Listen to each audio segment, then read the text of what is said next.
तो कोई परगेटिव नाम का मैप है, ठीक है, ब्राजीलिया नाम का उसमें एक सिटी है, ठीक है, जो लोग खेलते हुए पता है, ठीक है। तो एक प्लेयर है जो स्लैंड रूफ टॉप पर खड़ा है, देखो ये यहाँ पे खड़ा है, और इसके पास एक 10 kg का लूट क्रेडिट, ठीक है, ये एक बक्सा है बस, फ्री फायर के नजरिए से, ओके।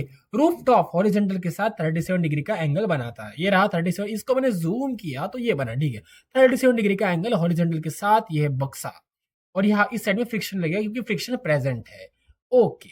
10 kg का बॉक्स है, क्रेट और रूफ टॉप के बीच, क्रेट और रूफ टॉप के बीच में स्टैटिक फ्रिक्शन का कोएफिशिएंट मतलब क्या, जब रुका हुआ होगा तब इतना कोएफिशिएंट ऑफ फ्रिक्शन होगा, और जब ये काइनेटिक मतलब जब ये मोशन में होगा बक्सा, तब फ्रिक्शन लगेगा 0.5 का। जी और ये वैल्यूज तो आपको पता होती है।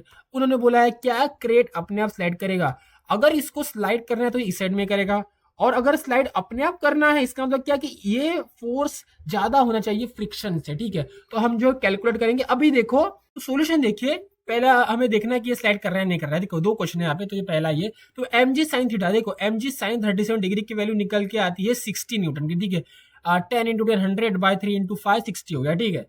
अब नॉर्मल रिएक्शन जो होता है mg cos 37 डिग्री, वो होगा 80 न्यूटन का, ठीक है। फोर्स होता है, सॉरी फ्रिक्शन होता है म्यू इंटू एन, तो मैक्सिमम फ्रिक्शन होता है स्टैटिक कंडीशन में, तो उस हिसाब से जो फ्रिक्शन की वैल्यू आती है वो 48 न्यूटन। इसका मतलब क्या है कि इधर लग रहा है 48 न्यूटन फोर्स, और एनजी साइन 37 है 60 न्यूटन, तो इस तरह का फोर्स ज्यादा हो गया। इसका मतलब ये है कि यस, ये ऑटोमेटिकली मूव कर रहा है इस साइड में। और सेकंड क्वेश्चन ये बोल रहा है कि इसका एक्सेलरेशन कितना होगा, this force minus this force equals to m into a, बस।